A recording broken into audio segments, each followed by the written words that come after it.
Bonjour à tous, bienvenue à l'église Elim. Je suis très heureux que vous soyez parmi nous ce matin. Vous qui êtes en présentiel et vous qui êtes à distance derrière votre petit écran. Soyez les bienvenus à Elim. Avant de commencer par la louange, nous allons remettre tous ces instants dans la main du Seigneur. Que le Seigneur nous protège, que le Seigneur nous bénisse pour nous, pour nos familles, pour notre pays, pour notre travail, pour tout. Parce que le Seigneur est au contrôle de chaque chose. Alléluia. Nous allons courber la tête et prier. Merci Seigneur pour tous tes bienfaits, Seigneur. Que tu puisses vraiment nous garder entre tes mains précieuses, Seigneur. Que tu puisses nous entourer de tes bras d'amour, Seigneur, encore, Seigneur. Sous ta protection, Seigneur, nous avons l'assurance de ta confiance, l'assurance d'être à l'abri, Seigneur. Merci encore, Seigneur, de nous entourer de tes bras d'amour. Merci encore pour mes frères et sœurs qui ont pu venir et aide ceux qui n'ont pas pu venir, Seigneur, soit être en ligne, soit vraiment, Seigneur, retourner dans ta maison, Seigneur. Vraiment, Seigneur, c'est avec un cœur d'adoration que nous présentons devant toi. Merci, Seigneur. Nous humilions devant toi, Seigneur. Bénissez chacun de nos sœurs, Seigneur, et nos frères et sœurs, tous ceux qui ne sont pas là, Seigneur, ou ceux qui sont malades, Seigneur, ou ceux qui sont dans la famille, Seigneur. Vraiment, Seigneur, que tu puisses nous garder, Seigneur. Alléluia. Je te demande de bénir aussi notre pays, la France, Seigneur, où nous résidons, Seigneur. Bénis le peuple, Seigneur. Bénis tous les habitants, Seigneur. Et bénis notre quartier, Seigneur. Que nous puissions prier pour ce quartier, Seigneur. Que nous puissions être des témoins vivants pour toi, Seigneur. Alléluia. Sois élevé, sois glorifié. Nous te prions, nous te remercions au nom de Seigneur Jésus-Christ. Amen. Bonjour à tous. Je vous invite à vous lever pour la louange. Alléluia. Merci, Seigneur. Béni soit Dieu. Alléluia. Merci.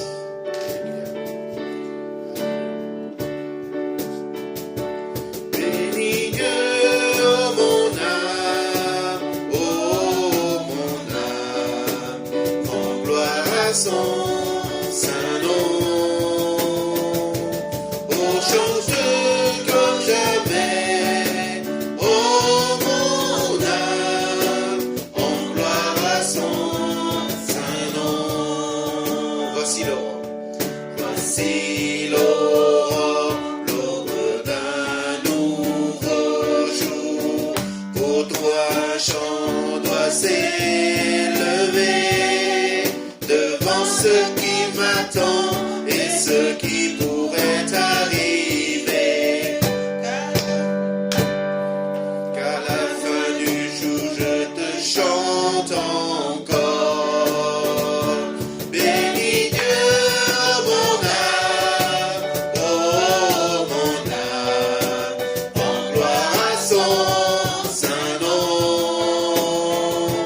Oh, chante comme jamais, oh mon âme,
chant comme jamais. Oh mon âme, rends gloire à son saint nom. Rends gloire à son saint nom. Rends gloire à son saint nom. Alléluia, on applaudit notre Seigneur. Amen, merci Seigneur. Mon âme te bénit, mon âme te glorifie Seigneur. Alléluia. Seigneur, tu es mon ancre, tu es ma voile Seigneur. Auprès de toi, nous avons l'assurance Seigneur. Nous avons cette confiance Seigneur auprès de toi Seigneur. Vraiment Seigneur, que tu puisses nous garder entre tes mains précieuses Seigneur. Alléluia. Tu es ma force. Tu es tout pour moi Seigneur. Amen. Alléluia. Que tu es ma force, ma consolation, une lampe devant mes pas, ta voix a triomphé de l'ouragan, remporté le combat. Tu m'offres chaque jour ton infaillible amour. Toi qui as fixé le cours des étoiles, sois mon encre, sois ma voile. Alléluia. Tu étends mes ailes pour toucher les cieux, protégé par ta main. Ta grâce m'appelle à lever les yeux et suivre ton chemin. Tu m'offres chaque jour ton infaillible amour. Toi qui as fixé le cours des étoiles, sois mon encre, sois ma voile.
sainte, oh souffle, souffle de Dieu, nous t'accueillons, viens purifier nos cœurs, oh souffle, souffle de Dieu, nous t'accueillons, viens purifier nos cœurs.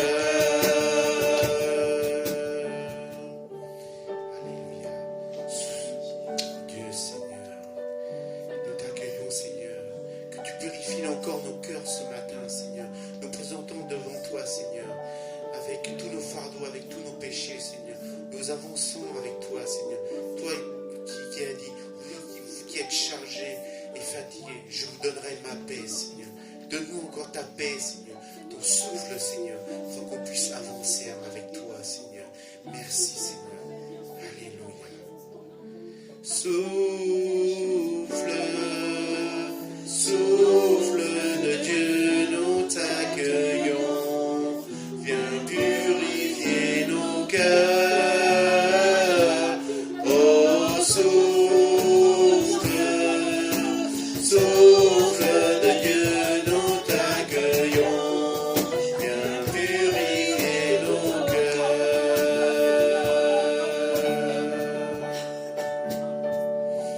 Viens purifier nos cœurs. Amen. Asseyez-vous. Bienvenue à notre église Élim. Je suis très heureux, soyez parmi nous. Nous avons loué notre Seigneur par l'adoration des chants et maintenant c'est le moment de louer notre Seigneur à l'adoration des offrandes. En tant qu'enfant de Dieu, tout ce que Dieu nous a donné, c'est rien en contrepartie de ce que nous lui donnons. Alléluia.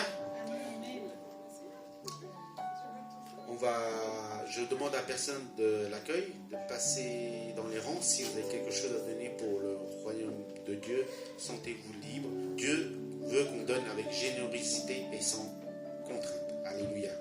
Nous allons reprendre le premier chant. Bénis Dieu, ô mon âme. On va chanter juste le refrain.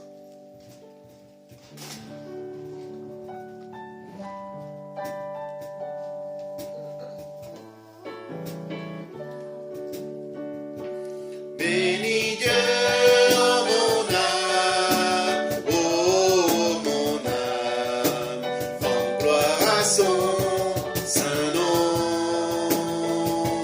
Oh, chante comme jamais, oh mon âme, rends gloire à son saint nom. Bénis Dieu. Bénis Dieu, oh mon âme, rends gloire à son saint nom. Oh, chante comme jamais, oh mon âme, rends gloire à son saint nom. Alléluia. Nous allons prier pour les enfants. Merci Seigneur, bénis Dieu, oh mon âme te bénit encore ce matin Seigneur. Seigneur, vraiment Seigneur, aide-nous à avoir avec un cœur générosité pour donner pour ton royaume Seigneur. Vraiment Seigneur, que tu puisses bénir ceux qui ont pu donner et que tu puisses permettre à ceux qui n'ont pas pu donner de donner par la suite Seigneur. Pour que cette bonne nouvelle soit partagée à tous. L'évangile, ton évangile Seigneur, soit connu dans le monde entier Seigneur. Merci encore Seigneur pour ton amour. Merci Seigneur parce que tu es présent parmi nous Seigneur, ce matin encore Seigneur. Sois élevé, sois glorifié au nom de Seigneur Jésus-Christ. Amen. Soyez les bienvenus à notre église Élim. Nous sommes une église des nations. Notre devise, c'est toujours aimer Dieu, aimer la famille de Dieu et servir les autres. Nous avons quelques annonces durant la semaine. David d'afficher, voilà. Voilà. Il y aura le groupe de jeunes d'Élim le dimanche 28 avril, donc c'est dimanche prochain. Donc voilà, et c'est de 13h à 15h30 avec un repas. Et le thème, vous voyez, c'est affiché. Donc projet pour le film Le Chariot de Feu, concernant Eric Liddell, le vainqueur des médailles olympiques chrétiens. Voilà. Donc voilà, si vous êtes jeune, et vous êtes cordialement invité à y participer. Alors, voilà, l'évangélisation. Dimanche 28, donc c'est dimanche prochain aussi. Après le culte, nous aurons un petit goûter. Et après, nous allons vers 13h30 dans le quartier évangéliser avec la méthode témoignage minute que le frère, comment il s'appelle déjà, René. Bon, le frère René nous a partagé. Voilà. Donc, soyez encouragés. Donc, Dieu veut qu'on soit ici, donc qu'on puisse témoigner, qu'on puisse briller dans ce quartier qui est dans le 13e. Donc, on peut déjà commencer autour de nous avant de faire le monde entier. Voilà. Voilà. Et nous avons aussi il y a une prière pour Paris, pour les JO. Donc, il y a 3 dates. Le mercredi 24 avril, le mercredi qui vient. Le mois prochain, en fait, c'est durant les 3 mois. Après, il y aura le lundi 13 mai et le vendredi 14 juin. Donc, c'est à notre église ici. Donc, voilà. Prions pour Paris. Pour que vraiment cet événement JO soit aussi vraiment qu'on puisse témoigner de l'amour de Dieu et vraiment que plus de gens soient touchés par la parole. Amen. Voilà, et pour la réunion de prière inter-église, c'est le mercredi prochain. Tu peux remettre, s'il te plaît? Réunion de prière, ah oui, voilà. Donc, je voulais vraiment, c'est mercredi prochain. Alors, c'est mercredi prochain. J'aimerais que nous, on puisse aussi participer, nos églises, parce que c'est un honneur qu'on puisse accueillir cette réunion de prière inter-église. Donc, on aura des gens des différentes églises qui viennent ici de prier, parce que la Bible nous dit, ma maison sera appelée la maison de prière. C'est la première activité de l'église, c'est de prier à l'église. Donc, il y a un petit goûter avant, une demi-heure avant. Ça commence à 19h, mais à 18h30, pour ceux qui sortent du travail, il y a quelque chose. Et puis, que je pense c'est aussi une occasion d'unité. Pour toutes les églises de Paris, c'est vraiment précieux. On a cet honneur de pouvoir le faire ici à Elim. Et Dieu nous a donné ce local pour qu'on puisse utiliser pour glorifier son nom et de réunir le peuple de Dieu ensemble pour prier. C'est merveilleux. Autre chose que je voulais dire, c'est que le parcours, aujourd'hui, en principe, il y a le parcours à paix, mais on n'a pas parce qu'il y a des responsables, il y a une responsable qui est absente et on a pas mal d'activités en ce moment, donc on va faire une petite pause, mais on va reprendre dans 2 semaines, on aura le parcours de disciples. Et voilà, je suis contente, surtout ce matin, de revoir Sylviane. Voilà. Et vraiment, on m'a applaudi de sa présence parce qu'elle est absentée à moi et elle nous manque beaucoup. Et on a tous les semaines prié pour elle, de dire que voilà, on espère que tout se passe bien avec sa famille. Et voilà, donc nous pensons très cher à toi, Sylviane, parce que nous savons que tu as, voilà, il y avait un deuil dans ta famille. Donc, c'est pas simple, tu as dû repartir et aller dans plusieurs endroits. Que le Seigneur te fortifie. Amen. Voilà. Donc, Gladys, c'est le même cas. Je crois qu'elle est juste de retour. Et donc, elle devait être fatiguée. Voilà. Mais Dieu nous fortifie dans toutes les épreuves de la vie parce qu'il est bon. Et sa grâce est suffisante. Amen. Sa grâce est suffisante pour nous. Exact. Oui. Et ce matin, très content de voir Emma aussi. Et il donne vie. Alors ce matin, j'ai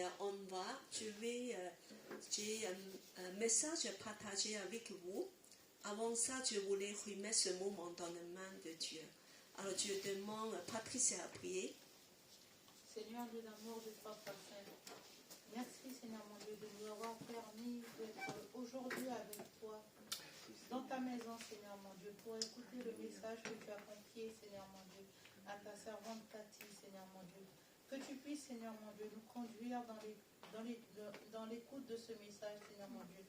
Que ton message aujourd'hui puisse nous toucher chacun d'entre nous par rapport à notre vie Seigneur mon Dieu et qu'il puisse nous fortifier, nous réconforter, Seigneur mon Dieu, et que nous puissions repartir, Seigneur mon Dieu, après l'écoute de ton message, Seigneur mon Dieu, renouvelé, Seigneur mon Dieu, par ta parole. Gloire à toi, Seigneur mon Dieu. Au nom puissant et glorieux de Jésus, j'ai prié. Amen. Alors, je vais commencer une nouvelle série qui s'appelle Sanctification. Donc, ça va durer peut-être il y a 2 ou 3. C'est un sujet qui est très important pour nos marches chrétiennes. En fait, quand on pense à ce mot-là, sanctification, c'est un mot très long. Qu'est-ce que ça veut dire? Alors, qu'est-ce que ça veut dire? Alors, c'est très simple. Quand il y a des mots très longs comme ça, alors vous prenez le point et vous faites couper en 2. Sanctifier, ça veut dire que c'est l'action de vous rendre pur. Saint, Oui. tout ça, sanctifié, saint, de vous faire saint, de vous rendre saint. Alors quand on pense à ça, on dit, voilà, est-ce que c'est encore, il faut serrer les dents, il faut encore, il y a des règles de la moralité, toutes ces choses très ennuyeuses. On pensait à toutes les pressions, des choses, voilà, des règles à suivre. Pas du tout. Je vous dis, en fait, la sanctification, c'est une vie de vraie liberté, de grandeur et la joie.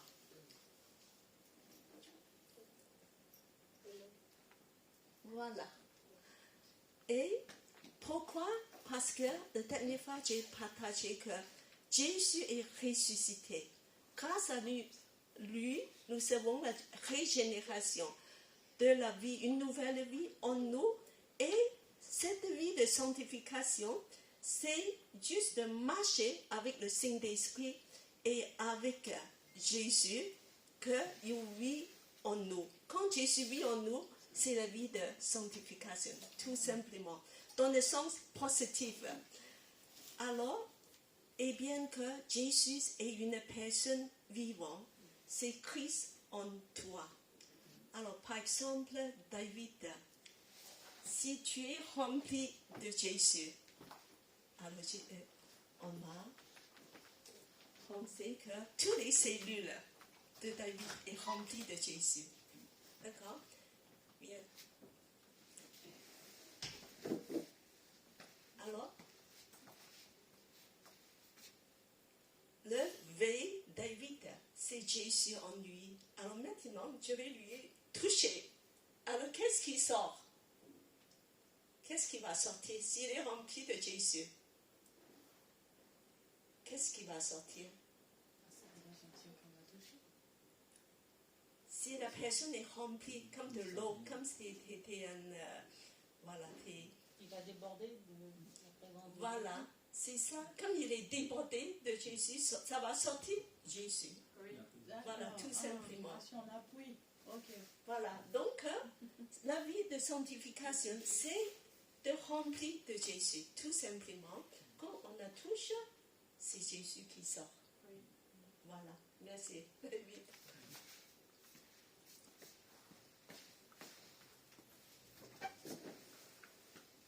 Alors, la sanctification, c'est de ressembler, d'être rempli de Jésus, tout simplement. Et puis, que je voulais vous poser une question. Alors, est-ce que tu connais Jésus? Premièrement, d'être rempli de Jésus, il faut quand même de connaître Jésus. Sinon, comment on peut être rempli Et donc, on va... et on peut changer, s'il te plaît. Voilà, on va voir la vie de Jésus. Il y a beaucoup des épisodes. On connaît bien, voilà, il y a beaucoup de choses. Maintenant, j'aimerais vous poser une question. Si tu peux passer une journée avec Jésus à l'époque du Nouveau Testament, quel épisode que tu as préféré? Voilà, comme ça, pour que c'est vraiment une expérience vivante. Alors, Seigneur, quel est l'épisode que tu veux passer avec Jésus? Le dernier repas. Ah oui, il est sérieux. Donc, alors, et Patricia, je demande... Le partage du repas au matin de la pêche, quand Jésus est ressuscité. D'accord. Tu veux voir Jésus ressuscité et dans le matinée. Donc, tu es un lève tôt. Alors, je demande des jeunes plutôt. Alors, Philippe, quel épisode tu veux passer avec Jésus? Les jeunes, je pense qu'ils veulent voir des choses plus excitantes. Qu'est-ce que tu veux? Lequel que tu désires? Alors, réfléchis un petit peu. Alors, Louise, qu'est-ce que tu veux? Quel événement tu veux passer avec Jésus? C'est par rapport à ces images. Non, tout ce que tu veux. Avoir une bonne intimité avec lui. Oui, mais... Non. C'est-à-dire, dans Par quel rapport aux événement, scènes de la par Bible. dans les scènes de la Bible, quel moment tu Quel moment? voulais assister, être là? Oui, Tu aurais aimé être là. oui. Tu dis peut-être que tu... Parcourir les villes qu'il faisait avec ses C'est-à-dire, D'accord, donc... D'accord, Et- elle être veut avec- voyager, elle aime bien voyager avec Jésus. Et puis alors, et Sophia, J'aimerais être avec lui dans la barque. Ah, dans la barque, ouais. d'accord, voilà. C'est une personne qui aime la mer. À l'heure la plus sombre. Patricia, Il y a une autre scène à laquelle j'aurais aimé être, c'est quand il a envoyé ses disciples faire faire des miracles. des Et miracles. qu'ensuite, quand ils sont revenus, ils étaient enchantés de tous les miracles. Et Oui, là, Jésus donc a il est... continué à les enseigner. En fait, moi, ce que j'aimerais, c'est de pouvoir suivre le parcours d'enseignement qu'il a fait avec ses disciples. D'accord, donc tu es au pied de Jésus, d'écouter ses enseignements. Comme Jean et Jacques. Voilà. Et Nicolas, voilà, on demande des jeunes. Qu'elle a marché sur l'eau. Marcher sur l'eau, Ah, j'ai deviné. Voilà. Et puis, alors, David, pour toi, Ce serait assister à sa dernière prière. dans le Dans le jardin de jardin de Gethsémani. Gethsémani. D'accord. Oh, ça c'est un peu particulier. Hein? Je ne pensais pas que David aurait préféré ça. Donc, on va voir une scène de Jésus. Alors, ça c'est une scène très particulière, comme David a souhaité Ouh. de partager Tu as lu avec déjà, c'est Jésus. ça? Je l'ai pas vu dans l'oreille. Je laisse spoiler. Voilà, il est inspiré. Donc, je voulais dire que oui, ça c'est une scène très spéciale. Et on va voir et on va méditer sur cette scène parce qu'il y a quelque chose de très spécial.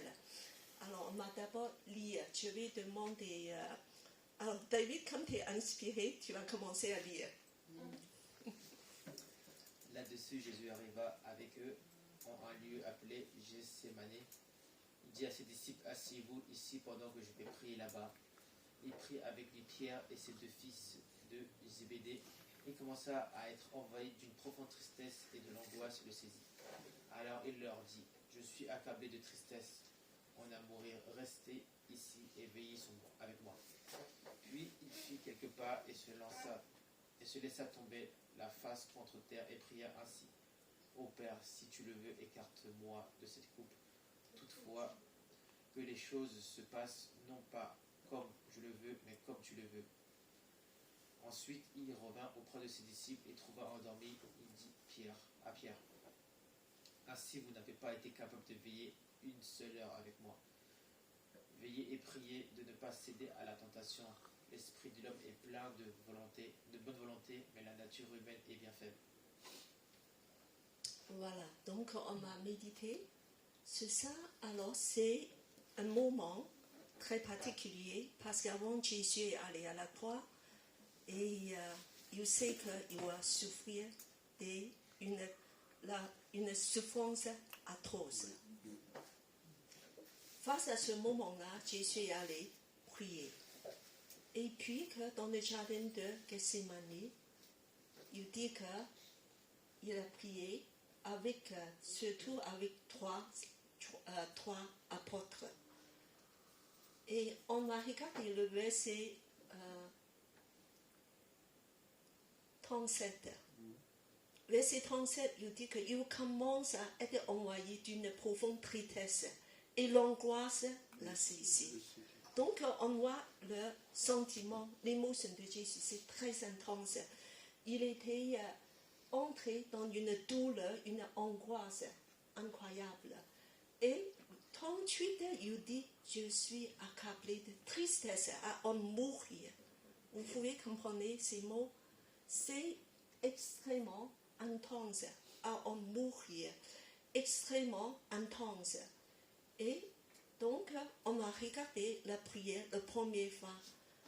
Alors, il y a autre chose. Verset 39, il dit qu'il est à genoux par terre. Pour des Juifs, ils n'ont pas l'habitude de prier à genoux. Ce n'est pas leur habitude. Donc, c'est très particulier. Ils restent debout pour prier. Alors, extrêmement, un geste vraiment concentré. Et puis que la prière suivante, il dit, si tu veux, écarte de moi cette coupe. Jésus demande quelque chose de dire que moi, je ne veux pas boire cette coupe. Mais de suite, il dit, pas comme je le veux, mais comme tu le veux. Mais il demande quand même, il dit comme, moi, je ne peux pas supporter ces souffrances. C'est trop lourd pour moi. C'est trop terrible. Alors, et après, on va voir quand il a prié. Moi, je pense que Jésus a prié à peu près 3 fois pendant 1 heure. Voilà, tout s'est duré parce qu'il a senti que c'est la seule source qu'il peut recevoir, vraiment la source pour confronter la croix. Alors, on va voir le suivant, le deuxième fois. Alors, le deuxième fois, oui, c'est bon. Le deuxième fois, il a dit, ô Père, s'il n'est pas possible que cette coupe me soit épargnée. Alors Jésus a compris quelque chose, c'est obligé, il n'y a pas de choix. Même Dieu ne peut pas enlever ce coupe. C'est la seule façon de nous sauver. Et il dit que ta volonté soit faite.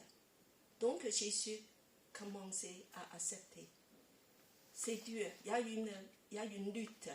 Même pour le Fils de Dieu, c'est une grande lutte. Il a compris, c'est le seul moyen. Et Luc, le médecin, il a dit qu'à ces moments-là, Jésus, il a fait des sueurs du sang. C'est tellement intense que dans son corps, c'est arrivé quelque chose d'extrême. Et même tous ces petites artères s'est écarté. Le sang est sorti comme des sueurs. C'est un phénomène médical très rare, mais il arrive quand on est dans une grande souffrance. Alors, donc, Jésus continue à prier. Tu vois qu'il a retiré sa force par la prière. Quand nous sommes dans les épreuves, c'est le seul moyen qu'on peut faire, comme Jésus. Alors, le troisième fois, il pria, voilà le verset 44, il pria en répétant les mêmes paroles. Il dit, Père, ta volonté soit faite, parce que j'ai compris que ce n'est pas possible que cette coupe me soit épargnée.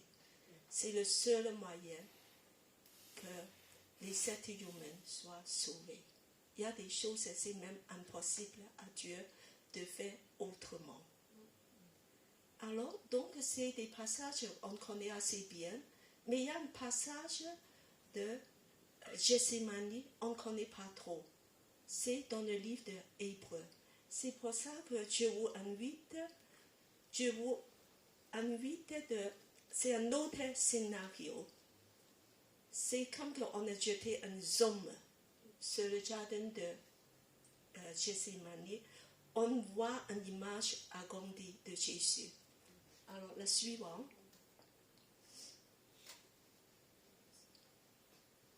Alors, on a encore regardé.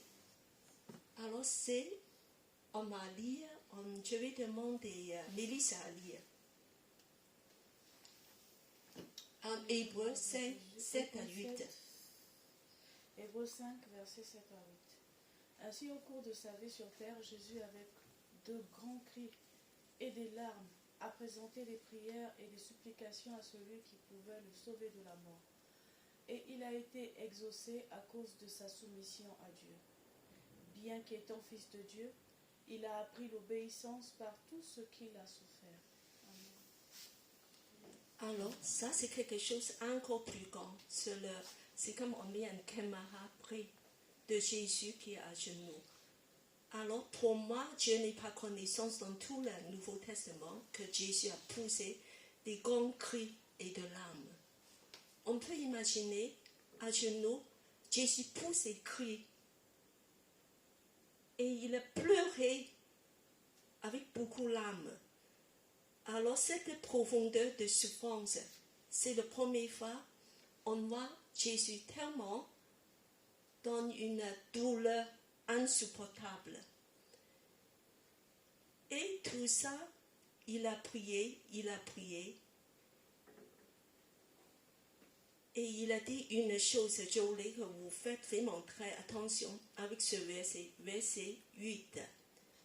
Bien que fils de Dieu, il a appris l'obéissance par tout ce qu'il a souffert. Jésus, même comme fils de Dieu, il y a quelque chose qu'il ne connaît pas, il devait apprendre. Il a appris obéissance. Obéissance, c'est une chose qu'il doit apprendre. Et par la souffrance. Obéissance par la souffrance. Il a prié le Père de lui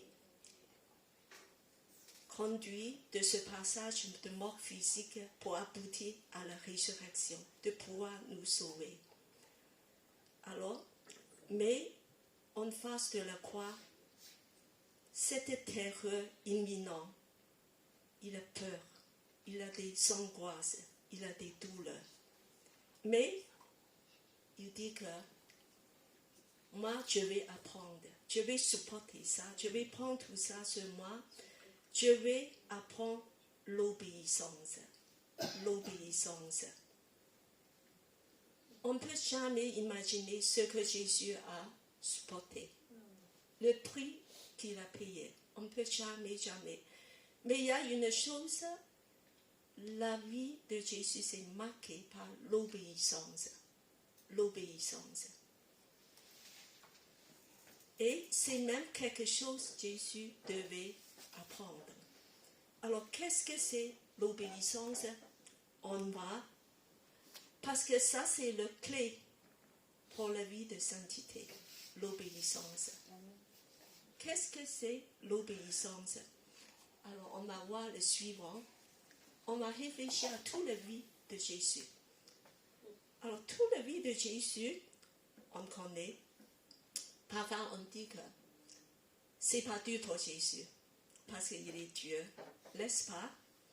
Alors, c'est un peu facile, parce qu'il est Dieu, il peut tout supporter, il est Superman. Voilà. Il a la puissance surnaturelle, il peut tout gagner. Et il peut faire des miracles, il peut réussir, il peut arriver parce qu'il possède tous les moyens. Oui. Et est-ce que vous savez que c'est pas si simple que ça? La vie terrestre de Jésus. Jésus a jamais s'en servi ses qualités de Dieu, de faire quoi que ce soit. Jésus a vécu 100% humain comme nous, de supporter tout, de vivre tous les événements comme nous. Il a pris notre place de humanité pour être notre représentant. Il n'y a jamais une chose que Jésus a fait par son pouvoir de divinité, de dire maintenant, voilà, tac, je fais ça, un miracle. Et cette obéissance, il devait apprendre. C'est pour ça qu'il peut nous comprendre. C'est pour ça qu'il peut porter la croix et mourir pour nous. Et moi, on a regardé ensemble tout ce qui concerne sa vie, dans son corps, dans son âme, dans ses émotions, dans ses contacts familiales et dans toutes ses relations humaines. Il a vécu comme un simple homme, c'est tout. Alors, en fait, avant son ministère en public, il y a 30 ans, vous voyez, Jésus, personne ne connaît. Il n'a jamais fait un miracle. Il a vécu tout simple. Même ses frères ne croient pas à Jésus.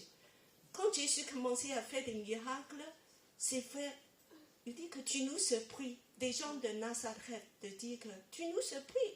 On a vécu avec toi pendant 30 ans, mais d'un coup, comment tu peux enseigner avec sagesse comme ça? D'un coup, tu fais des miracles, tu guéris des gens. Jésus a renoncé à tous ses pouvoirs célestes, divines, de vécu simplement, comme nous. Et puis, en plus, je vous dis qu'il est dans une famille nombreuse. Dans la Bible, il a dit que des noms de ses frères et sœurs, il a à peu près 6 enfants dans sa famille. Et en plus, après l'âge de 12 ans, on n'a plus entendu de son père, Joseph. Son père est probablement mort. Donc Jésus a vécu dans une famille monoparent, comme beaucoup de nous. Et puis quand il a grandi, il devait travailler, assumer sa responsabilité de vivre sa famille. La Bible a dit qu'il a travaillé comme un charpentier. Comme son père. Comme son père. Voilà. Et il a travaillé dur.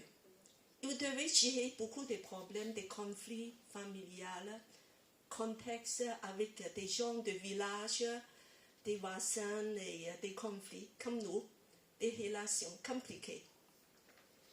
Et en plus, nous avons vu que c'est une personne certainement bonne, simple, mais il n'y a aucun signe de miracle, de quelque chose d'extraordinaire, comme nous, parce qu'il a retenu toute sa puissance de vivre comme nous. Alors, donc, il était un enfant obéissant. Il a pris sa responsabilité, comme nous tous, de travailler, de vivre sa famille. Et il devait apprendre la Bible. Il devait apprendre des choses. C'est pas comme qu'il est Dieu, il a toute la Bible dans sa tête comme un ordinateur. Non, il devait apprendre. Donc, la vie de Jésus, c'est une vie d'apprentissage. Il devait faire des efforts à travers la souffrance et dans l'humilité. Alors, cette 30 ans en silence, c'est assez long, 30 ans. Et David, tu as quel âge? 27. Jésus a pris 30 ans d'apprentissage avant qu'il va apparaître en public, de commencer servir Dieu.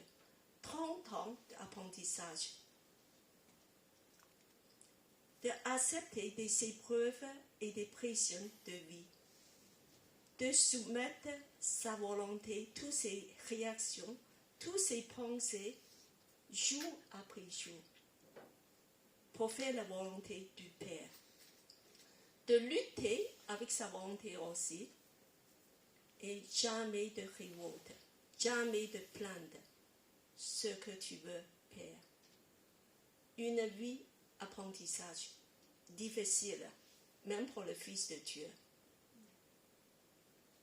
Alors, il y a une autre chose que vous devez apprendre, c'est aussi pas simple.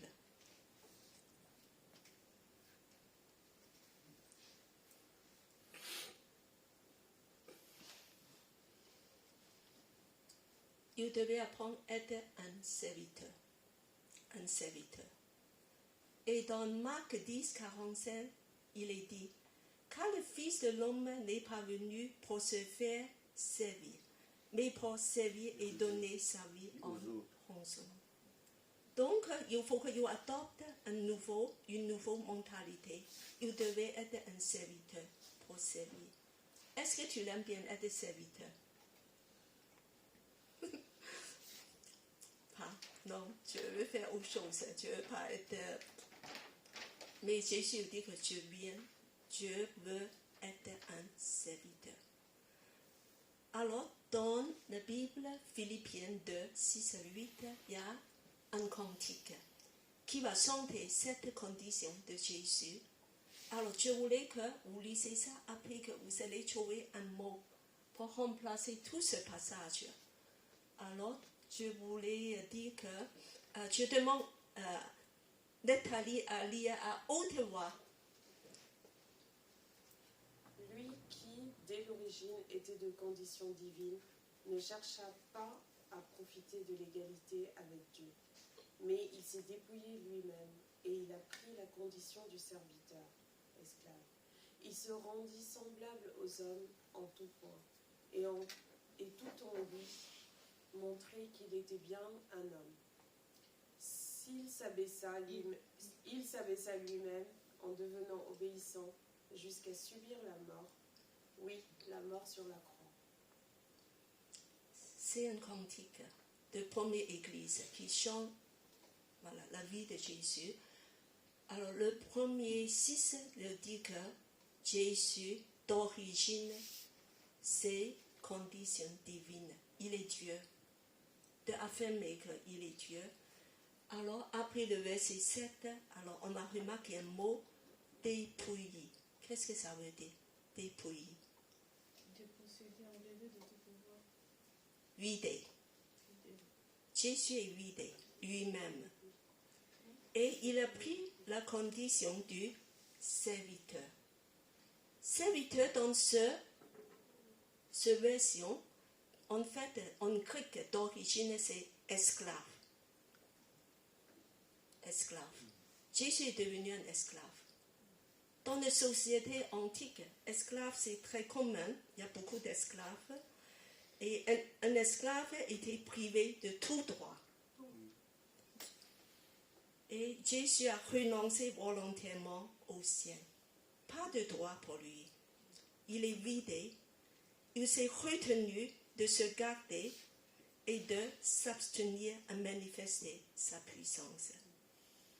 Même le mot esclave, c'est offensif. Maintenant, quand on parle d'esclave, c'est très sensible, c'est un mot. Mais Jésus dit que je suis esclave. Je suis devenu un esclave. Et il y a une descente de ciel jusqu'à la terre. L'abaissement de prendre notre place comme un homme. Quel abaissement! Un Dieu devenir nos pécheurs. 100% de devenir nos représentants avant de pouvoir aller à la croix. Avant de pouvoir aller à la croix, de porter la croix pour nous, pour faire la substitution et la propitiation. Et ce mot-là, qu'est-ce que vous pouvez penser pour Jésus? Humiliation, humilité. L'obéissance, il y a l'obéissance, mais ici c'est surtout humiliation. Être humilié. Jésus a accepté être humilié. C'est que nous, C'est la dernière chose qu'on veut accepter. Quel contraste avec nos mentalités. Vous voulez vivre une vie de sanctification comme Jésus, il faut accepter, être humilié, abaissé. Il faut obéir, il faut marcher en obéissance. C'est la vie de sanctification. Alors on va continuer. La vie de sanctification à ressembler à Jésus, c'est aussi faire uniquement la volonté du Père. Après, Jésus a commencé son ministère terrestre. On dit que, ça y est, maintenant tu es libre, fais tout ce que tu veux et fais des miracles.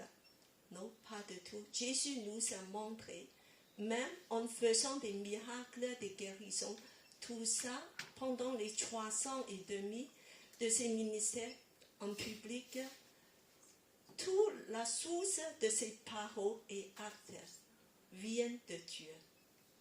Voilà, il n'a jamais vécu comme un Dieu. Et on va lire Jean 5, 19. Je demande à Claudia à lire. Alors, vraiment, je vous l'assure, le Fils ne peut rien faire de sa propre initiative. Il agit seulement d'après ce qu'il voit faire au Père. Tout ce que fait le Père, le Fils le fait également. Alors ici, Jésus nous explique toute son motivation. La façon dont il fait des choses, ça ne vient pas de lui. Ça vient de Dieu. Il demande toujours que de faire la volonté de Dieu. Même tous les miracles, de marcher dans l'eau, de donner 5 pains, de multiplier des pains, tout ça, il n'a pas fait à son initiative. Ce n'est pas qu'il a envie de faire. Il dit que c'est la volonté du Père. C'est la volonté du Père. Alors, c'est la disposition de son cœur, toute sa vie terrestre. Jésus n'avait rien fait de sa propre volonté en suivant ses envies, sa tendance du cœur, son désir. Pas moi, mon ego, mes revendications, mon droit, selon mes thèmes. Confiance totale, soumission au Père entier. C'est la vie de sanctification. Ce n'est pas juste de faire des bonnes choses, c'est de chercher à faire la volonté du Père. Et quand Jésus il fait des miracles et des guérisons, il fait ça pas comme enfant de Dieu. La Bible dans Actes, il nous dit qu'il fait comme un homme, loin de Saint-Esprit. C'est le Saint-Esprit dedans lui qui le permet de faire des miracles. Il n'a jamais son service, cette puissance divine, il dit que, boum, il fait comme nous, comme tous les gens qui ont des dons spirituels. Il a fait des guérisons, des miracles, de guérir des malades, à aider des gens. Quelle humilité, quelle beauté. Ça, c'est le Fils de l'homme. Et enfin, on va encore regarder le prochain, le sacrifice de Jésus. Je sais qu'on est très touché par le sacrifice de Jésus à la croix. Mais en fait, il y a 2 aspects dans ces sacrifices à 2 niveaux. Voilà, premièrement, comme vous êtes tous en train de suivre le plan de lecture de la Bible, nous sommes maintenant dans le livre de Lévitique, n'est-ce pas? Alors, dans Exode, nous savons que les Israélites ont construit le tabernacle dans le désert pour accueillir la présence de Dieu. Et Dieu maintenant, il dit, c'est bon, il y a le tabernacle. Alors, la prochaine étape, c'est de comment s'approcher de Dieu et vivre en communion avec lui. C'est passer par des moyens, des sacrifices. Dès le début du livre de Lévitique, on parle que des sacrifices. Des différents sacrifices, en fait, c'est des différents moyens de rapprocher de Dieu. Et en plus, c'est un type de Christ. Chaque sacrifice représente un aspect de Christ, un type de Jésus. Donc, on va traverser ces sacrifices de voir c'est comment c'est Jésus. Alors, en fait, on est toujours frappé et on connaît très bien les sacrifices pour le péché, n'est-ce pas? On a pas mal parlé dans Lévitique 16, le grand jour de pardon.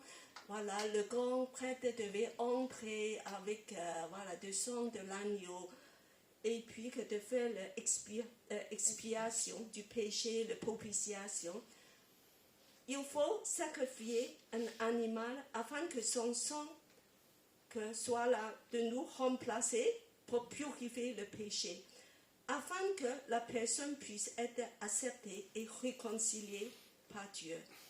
Alors ce sacrifice pour le péché, c'est le premier sacrifice souligné par la Bible. Il représente en fait Jésus à la croix. Ce qui est nécessaire, indispensable, Jésus à la croix, mort pour nous, afin qu'on puisse être réconciliés avec le Père. Mais il y a un autre sacrifice, c'est dès le début de Lévitique, on parle, c'est le premier sacrifice, on parle, c'est l'Holocauste. Qu'est-ce que c'est l'Holocauste? Alors on va brûler entièrement animal sur l'autel, complètement consumé, on a dit consumé entièrement. Alors, tandis que le sacrifice de péché, il y a une partage aussi avec les autres. Voilà, avec la personne, il peut manger une partie.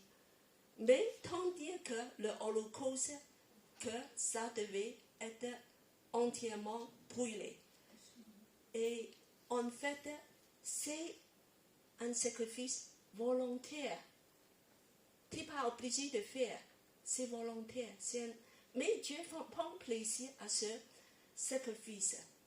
Alors, l'Holocauste, ça représente quoi? Ça représente la vie d'obéissance de Jésus, qui accomplit la volonté du Père. Et dans ce sacrifice, de fumée va monter. C'est un parfum agréable, de bonne odeur pour Dieu. La vie de Jésus, c'est un bon parfum. Elle est volontaire. Et c'est entièrement pour la joie de Dieu, pour la gloire du Père. C'est ce sacrifice que Dieu prend plaisir. Et c'est Jésus offre ce sacrifice, pas seulement sacrifice de péché, mais sacrifice holocauste. Est-ce que dans nos vies, nous avons ce sacrifice aussi, de offrir l'holocauste à Dieu, une vie d'obéissance? Ce n'est pas le plus indispensable, mais c'est ce que Dieu plaît. Et c'est ce que Dieu demande aussi. Alors, en Jean 10, 18, qu'est-ce que Jésus a dit de sa vie? Il dit que personne ne me l'ôte, mais je l'ai donné de moi-même. C'est un sacrifice volontaire. Jésus a donné volontairement. Il dit que moi, je vais aller à la croix volontairement, de mon bon cœur, de ma volonté. Je fais ça vraiment de bon cœur, avec joie, pour ces pécheurs, pour ces gens-là qui vont mourir, et pour plaire à mon Père, pour l'amour du Père et l'amour de l'humanité. Je fais un sacrifice volontaire. Et puis, un autre passage, ce n'est pas affiché ici, mais je te lis, ça me touche beaucoup. C'est dans Psaume 49, chapitre 40 et verset 9, qui a été cité en Hébreu 10, 7. Jésus dit que Voici, Dieu vient pour faire, ô Dieu, ta volonté. Ta volonté. Et il a encore dit en somme, je prends plaisir à faire ta volonté. Mon Dieu, je prends plaisir à faire ta volonté. Sa vie terrestre, c'est de faire la volonté de Dieu, faire plaisir au Père. Son sacrifice, c'est un sacrifice volontaire. Ça, c'est la vie de sainteté, obéissance, humilité, faire la volonté du Père. Peut-être tu dis que tout ça, c'est très bien, mais c'est quand même Jésus qui a fait. Alors, qu'est-ce que ça peut me toucher? Après, alors il y a un point, je n'ai pas préparé à parler, mais finalement ce matin, j'ai décidé de parler parce que c'est un point qui est quand même très important. Qu'est-ce que ça peut changer pour nous? Je dis que ça change beaucoup, beaucoup, beaucoup, beaucoup dans l'éternité. Pourquoi?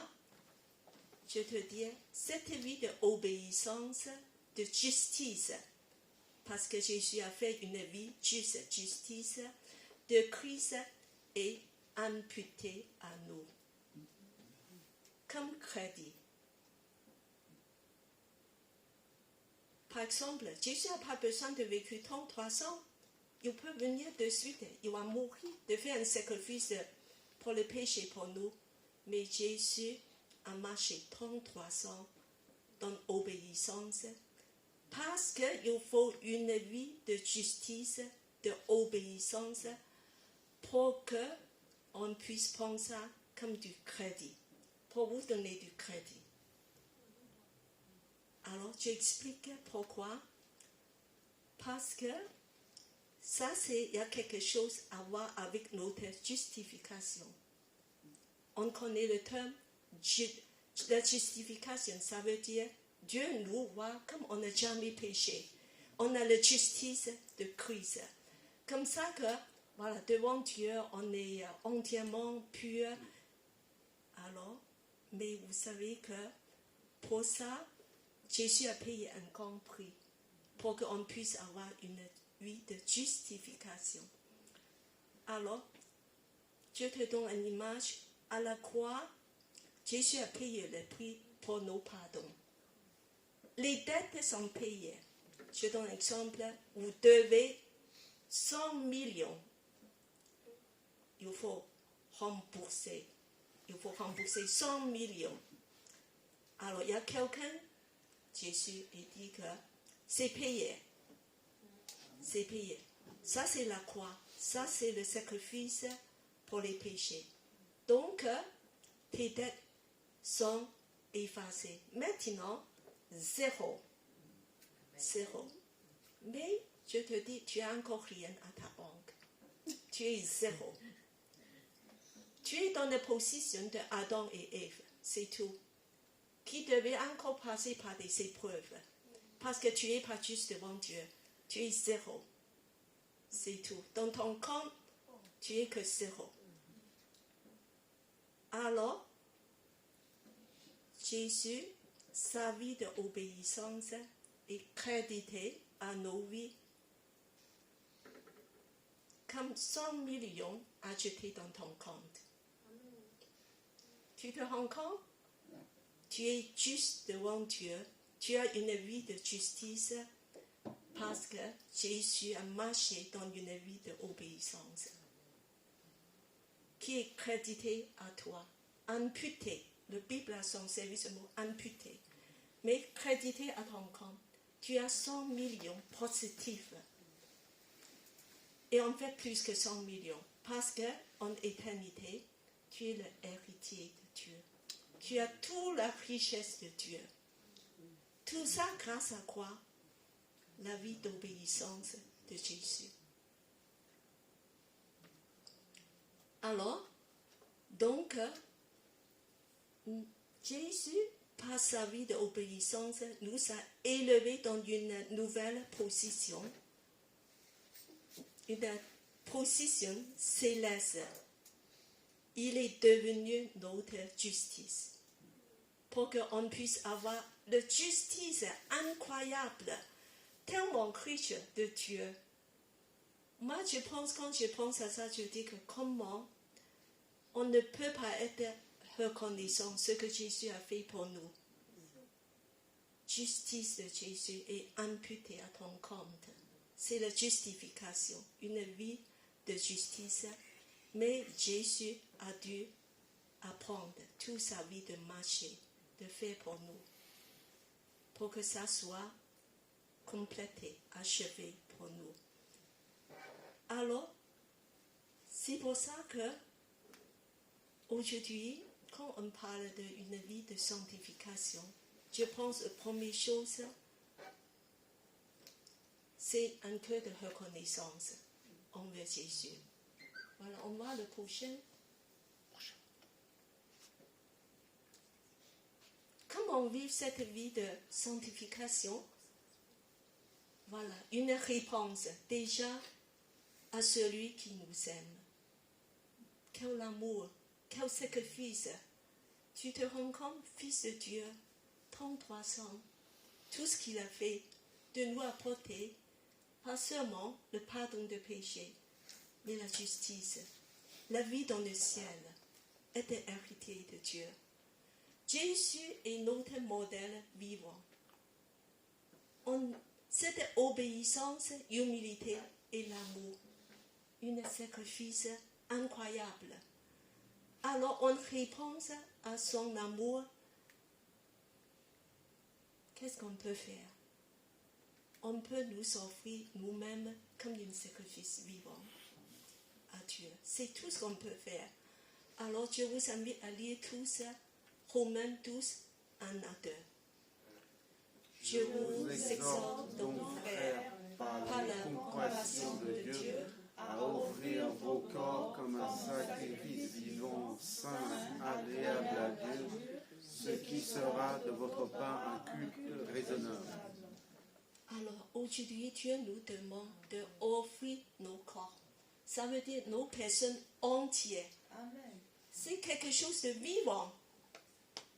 Un sacrifice vivant qui est saint, qui est déjà sanctifié, saint et agréable à Dieu.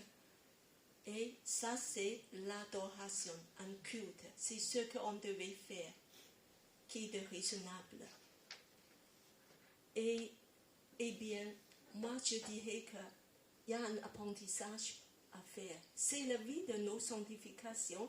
C'est des efforts à faire tous les jours, approcher de Jésus, être rempli de Jésus, être rempli de lui, et d'offrir des sacrifices de nos vies à Jésus. Alors aujourd'hui, en réfléchissant à cet grand amour, sacrifice de Jésus, je vous demande d'engager à nouveau à Dieu. Dans l'amour, d'engager à nouveau. C'est est-ce qu'en ce moment, il y a des relâchements dans nos vies? Parce qu'il y a des difficultés qui ont déjà duré quelque temps. C'est comme que tu es un peu fatigué. Tu commences à baisser les bras. Tu as des plaintes, tu as des murmures. On m'a traité injustement. La vie est difficile. Il y a des maladies, il y a des épreuves. Tiens bon, accroche-toi, persévérer, parce que Jésus est passé par là. Il a appris l'obéissance par la souffrance. Ne cherche pas la facilité. Cherche à approcher de Jésus, de lui demander comment je peux faire ta volonté. Continue à marcher comme lui, dans obéissance, humilité. Être motivé de faire tout en bonne volonté, avec un cœur reconnaissant. Et tourne nos regards toujours vers Jésus, parce qu'il est passé par là. Il va te donner la force parce qu'il est 100% humain. Il a vécu la vie de 100% humain et il a supporté la souffrance, persévéré et surtout renouveler ta vie de communion avec lui. Sans lui, tu ne peux pas continuer. C'est une vie d'apprentissage aussi, d'apprendre à louer, d'apprendre à prier, d'apprendre la parole de Dieu, de connaître la parole de Dieu, de grandir dans la parole de Dieu et de venir dans des réunions de prière, de dire que moi je vais faire un effort, je veux grandir, de faire évangélisation, je veux partager la bonne nouvelle. C'est un mandat qui m'a été donné, d'être obéissant et de s'encourager ensemble aujourd'hui dans nos églises afin qu'on puisse progresser ensemble et de saisir toutes les occasions de dire que je veux marcher dans l'obéissance au sein de la famille de Dieu, au sein de ta famille, dans ta maison, dans ton travail, dans ta vie quotidienne. Et c'est ça qu'on va faire. Et en plus, si ici il y a des gens qui n'ont pas encore donné la vie à Jésus, donne ta vie à Jésus, donne ton cœur à Jésus. Et je voulais s'inviter à chanter une chant le suivant, je te donne mon cœur.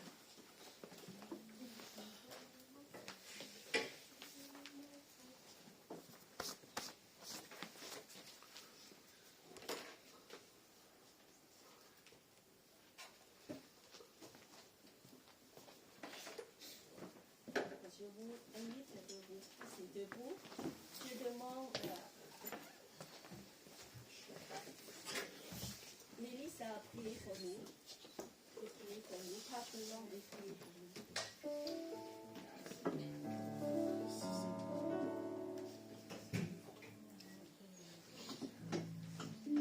Éternel Dieu Tout-Puissant, notre Père, nous te disons merci pour ce moment de communion, Seigneur. Pour ce culte, Seigneur, pour ce repas spirituel, pour la nourriture de l'âme que nous avons reçue ce matin. Seigneur, nous te disons merci au Père de gloire parce que tu étais présent, Seigneur, tu as enseigné ton peuple, Seigneur. Seigneur, Dieu de gloire, tu as parlé à chacun de nous, nous nous sommes retrouvés, au Dieu Tout-Puissant, dans le serment de ce jour. Voilà pourquoi nous te disons merci, Seigneur, d'avoir inspiré ta servante Cathy. Merci pour chacun de nous présents dans ces lieux, Seigneur. Car nous trouvons bénédiction, Seigneur, ressources, vie et joie dans ta maison. Nous venons à toi encore ce matin, Dieu de gloire, pour te témoigner notre reconnaissance et te dire combien nous sommes heureux et contents et contentes de nous retrouver dans ta maison ce dimanche encore, Père. Seigneur, que ton nom soit magnifié, exalté à jamais dans nos vies. Merci, Seigneur Jésus, de nous aimer, de nous accompagner, Père, dans toutes nos épreuves, ô Dieu de gloire. Alléluia. Tu es descendu sur terre, tu as pris ce corps, Seigneur, tu sais ce que nous traversons, tu connais les particules de tout ce que nous avons dans nos vies, même ce que nous ne pouvons pas exprimer, Seigneur, aux yeux de tous. Tu connais le bas-fond et les faiblesses, les douleurs, Seigneur, ce que nous traversons, Seigneur Jésus. Voilà pourquoi nous venons entendre, Père, te dire merci de nous tenir la main, Seigneur. Merci de marcher avec nous, Papa. Merci de nous donner toujours la force, de nous donner toujours la possibilité de recommencer tous les jours avec toi. Seigneur, voilà pourquoi nous venons ce matin sous ton sang, Seigneur, à tes pieds, Jésus. Nous laver, nous purifier encore une fois de plus, Seigneur Jésus. Que nous puissions, Dieu de gloire, trouver à tes pieds, Seigneur Jésus, ce matin, une sanctification du cœur, de corps et de l'âme, Seigneur. Que nous puissions avoir, au Dieu de gloire, une nouvelle force, Seigneur. Que ton Esprit Saint souffle encore en nous. Et que nous puissions être, Seigneur Jésus, revivifiés encore. Seigneur, pour le reste, reçois l'honneur et la gloire à jamais. Toi qui es digne d'être adoré, célébré et élevé. Merci, Papa. Au nom de Jésus-Christ, j'ai ainsi prié et demandé. Amen. Amen. Je te donne mon cœur. Donne mon cœur. Il ne m'appartient plus. Ce que j'ai de meilleur, tout est pour toi, Jésus.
Merci, Pasteur Cathy, pour le message. Nous sommes sanctifiés par le sang de Jésus et soyez bénis. Nous vous donnons rendez-vous dimanche prochain pour le culte à 11h30. Soyez bénis et bon dimanche. Au revoir.